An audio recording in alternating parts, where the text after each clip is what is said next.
Welcome students.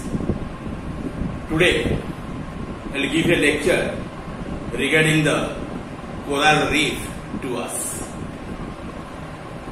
We people know very better about the coelenterates group of animals and especially about the coral type of organisms.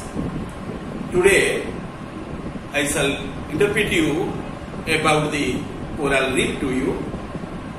And coral reefs are underwater structure made from calcium carbonate secreted by the corals. And coral generally secretes when calcium carbonate like deposits under the water, under the sea water especially.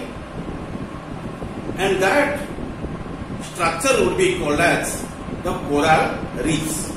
That is called as coral reefs. It is the product of the corals, called as corals. Okay? Corals generally forming the calcium carbonate. It is called as calcium carbonate. Okay? And by it is synthesized, and that material would be called as coral reefs. And that coral reefs are underwater structure made from calcium carbonate secreted by corals. Secreted by corals.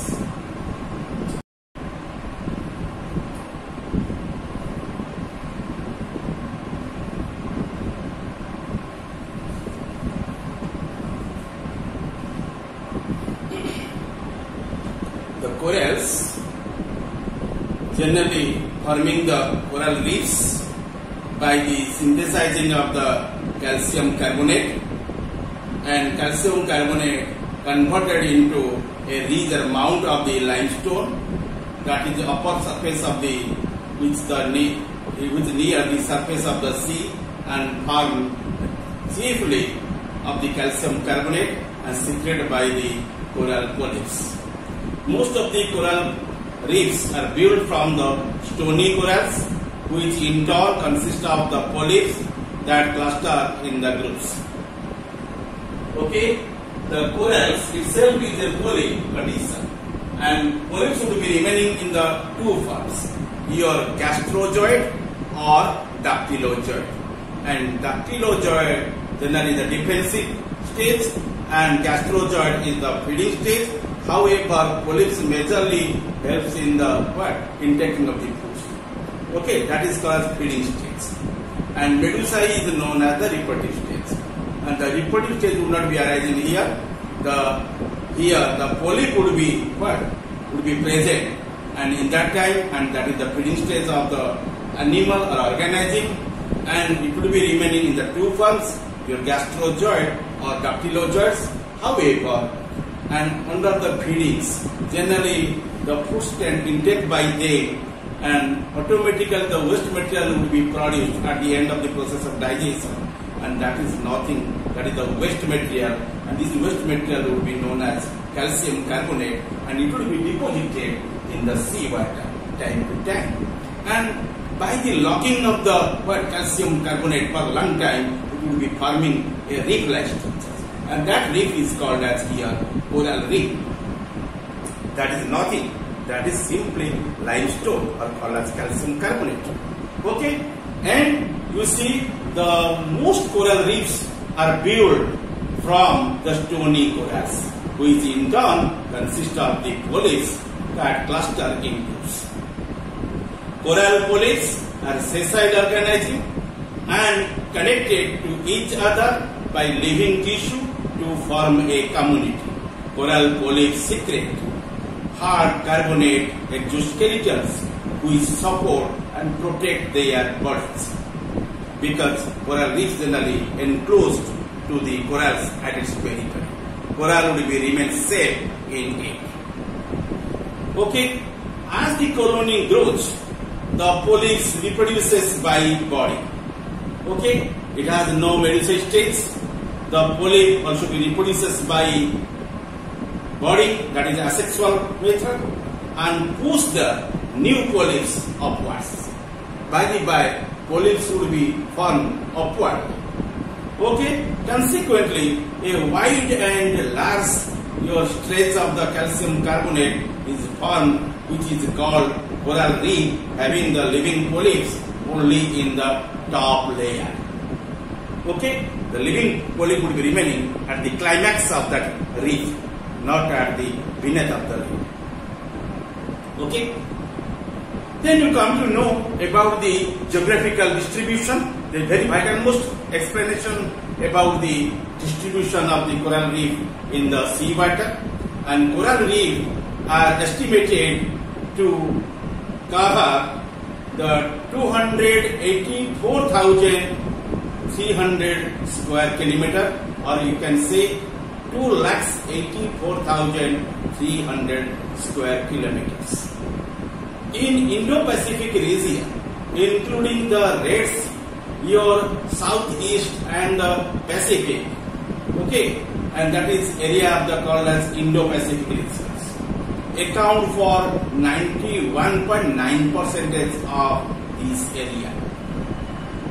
The Southeast Asia, the accounts for 32.3% of this figure, while the Pacific, including the Australia, account for 40.8%. Lastly, the Atlantic and your Caribbean coral reefs account for the 7.6%. In these manners, the coral reefs are distributed in the sea water. Although coral exists both temperate as well as tropical water, but they will be developed very luxuriously in the tropical water, then you can extend up to the temperate areas. Okay, usually you find the species in the shallow water. In shallow water, the reef will be formed up. Okay, generally it will be remaining from 30 feet to 90 feet, up to which the sunlight generally reached for the growth of the algae. Okay, the shallow water reef from only in a zone extending from 30° north to your 30° south of the equator. The tropical coral do not grow at depths of over the 50 meters, that means 160 feet. The range is very limited, from 30 meters to your what?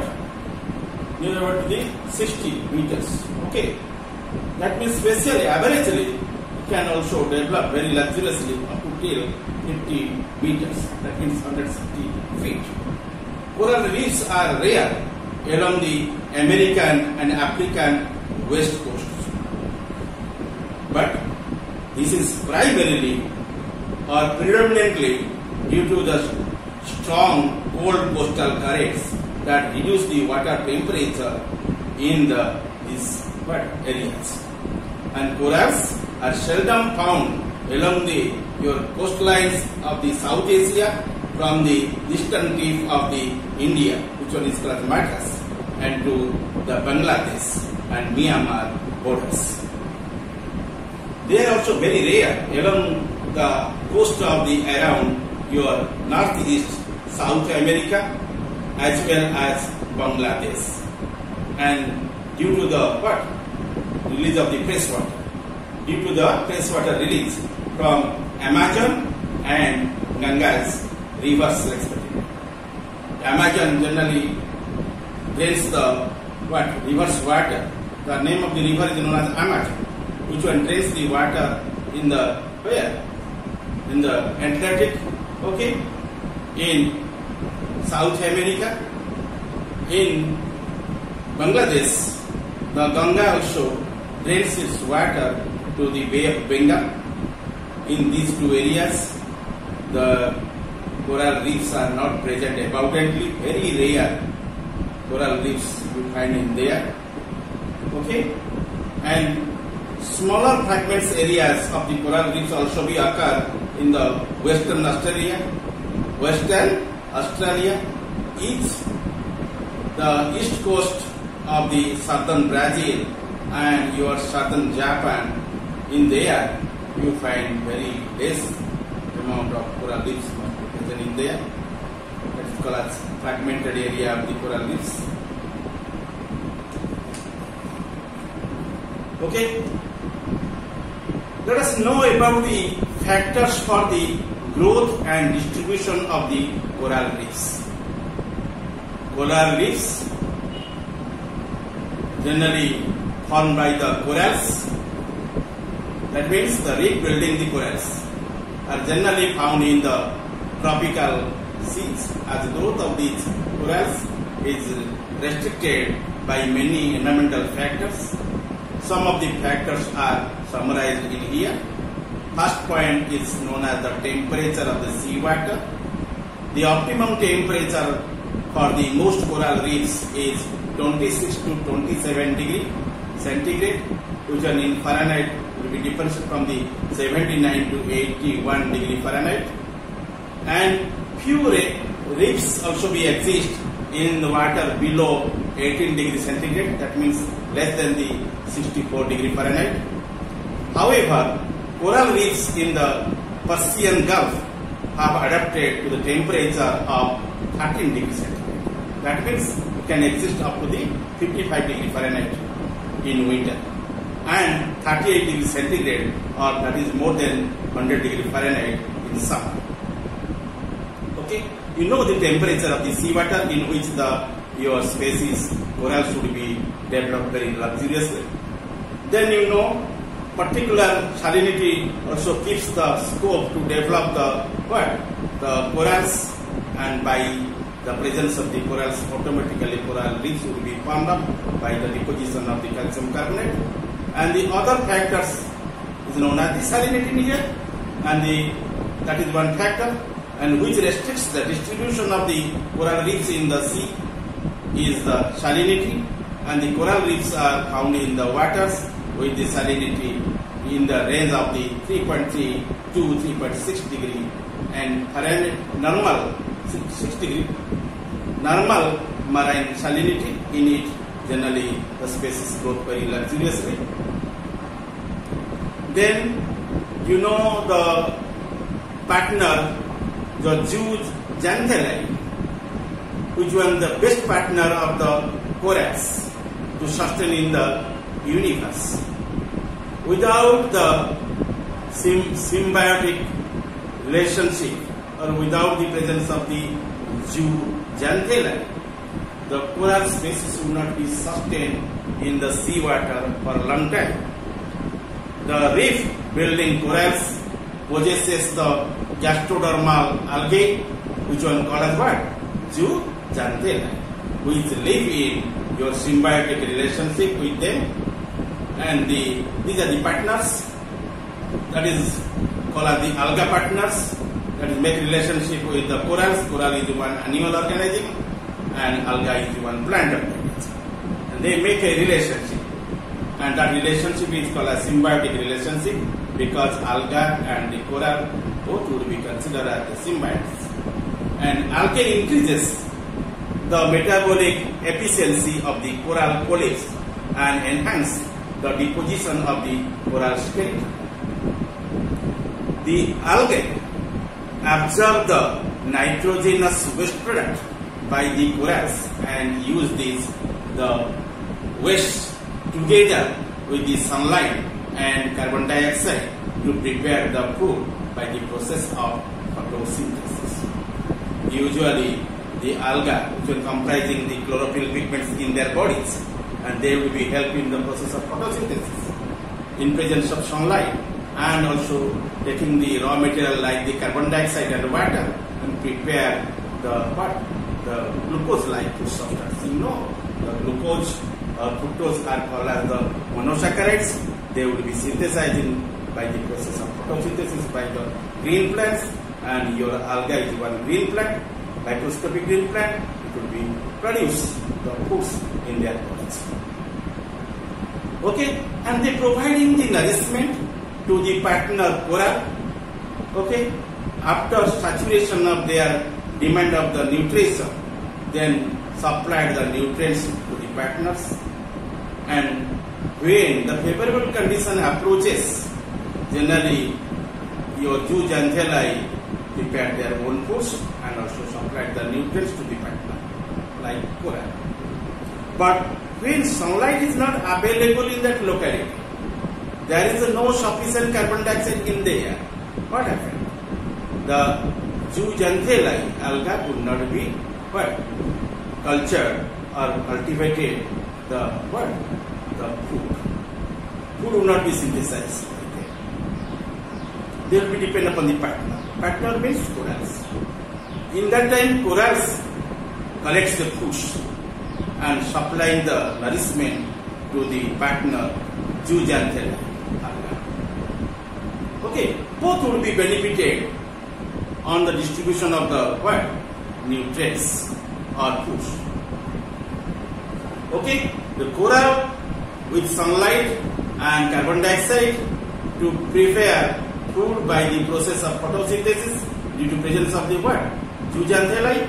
Corals also benefited as some of this food is absorbed by them, sugars produced by the zooxanthellae and make up the 98% of the food is absorbed by them. Now 98% of the food for the corals. Okay, corals should we get how much food how much percentage of food? 98% of food for the corals. And the algae are also be benefited as the coral provides them a safe, sunny place to live, and in turn the coral is kept clean and well fed. Alga would not be supplying the nutrient to them. All the times it makes the partnership with it. And corals also providing the safetiness. Extreme sunlight would not be reached to the alga. Sunny place, no doubt the algae will be remaining, but it is not so penetrated due to presence of the coral reefs. Okay, that one giving the safetiness to it. In turn, coral is kept the clean and well fed. Alright, and this is the roles of the symbionts in the symbiotic relationships. Then you know about the light penetration. Sunlight generally penetrated to the seawater till up to the 30 to 90 meters or more. Okay, the corals grow in the shallow water up to the light penetration level. The prime reason for this is that the zooxanthellae need the proper sunlight. Otherwise, they will not be prepared their food by the process of photosynthesis. The corals generally flourish them in the sea surface to depth of the 30 meters, but sometimes they can survive up to the 90 meters or more. Students, you know some factors for the growth and distribution of the coral reefs. Again, revive your memory. First one is the temperature of the seawater. Second one, salinity of the seawater, presence of the symbiotic zooxanthellae, and the last, the light penetration, sunlight penetration later. Okay, these four factors is highly essential for the growth of the corals and also help in the formation of the coral reefs nearby the corals. Thank you all. Next week, I shall discuss with you about the fauna associated with the reefs. Okay, then you know about the types of coral reefs in the coming classes.